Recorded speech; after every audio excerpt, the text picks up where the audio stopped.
What's going on YouTube? My name's Kale and welcome back to Cave Bear Gaming. Let's go ahead and come on out of the cave and let's watch a little YouTube together.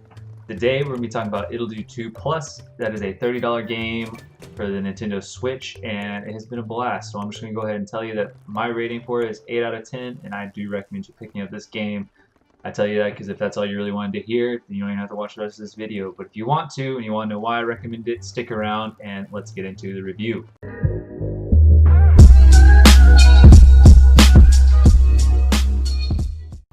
Alright, so Ittle Dew 2 Plus. Let's go ahead and just start off with some artwork. I'm going to show you the art style of this game. Just really fun, goofy, and it was a blast. The whole game's like this. I'm going to show you the inside.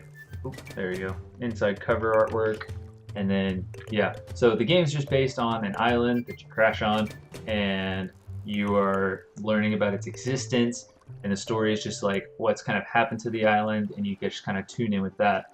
The story is very simple, easy to follow, not much to it. It is very fun to witness all the dialogue that happens though, because you're sitting there and there's just a bunch of banter, like haha shots fired moment, and it just makes it really fun to read through the dialogue. So your little like partner thing has like the quote drinking problem, and they're like hooked on health potions. That's the thing.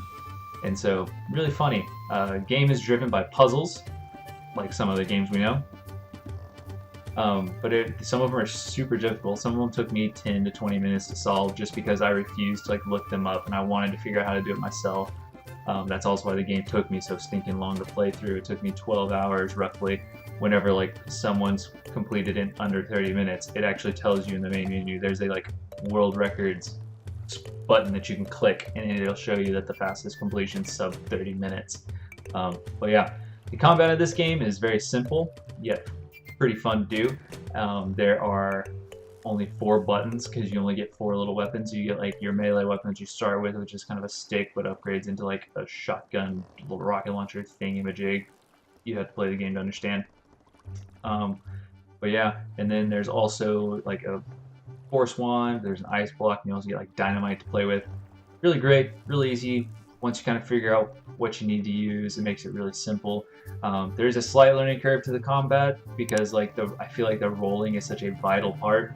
But once you get over that hump, it's very simple and it's like a really fun game to play.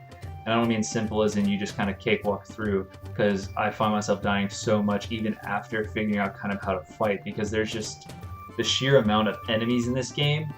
How they're literally just everywhere, like blows my mind. And I was constantly getting hit in fights, even if I'm fighting like some of the easiest monsters, because the easiest monsters, there's like 5 of them on the screen at one time, and you're like, oh my god, I can't get around these things, and so you get hit a lot, and die a lot. So that's kind of how that went. The graphics of this game, the art style is very fun and cartoony. It's very lighthearted and it just keeps you laughing because you don't know what you're about to see with the enemies. You'll see some of the weirdest things. There's like this weird mermaid platypus thing going on. I thought to myself, what the heck is that when I first saw it? And there's also like spinning candy canes and whatever, flying capes. Just a cape flying around, nothing more. Just a flying cape, but it's just very fun. It's very lighthearted and yeah, you just had a really good time. It was a very relaxing environment to be in, all the way up until you fight that one boss that just keeps kicking your butt and then you're just frustrated. But you're pretty relaxed up until that point. The music, it's going on in the background right now. It's just very fun, upbeat. The music drives the game forward quite a bit because you start off in like a zone called the Fluffy Fields, and it's very lighthearted, airy, not a whole lot going on. You're just enjoying yourself, but then you get to like the Lonely Road, the last zone that has 2 end bosses.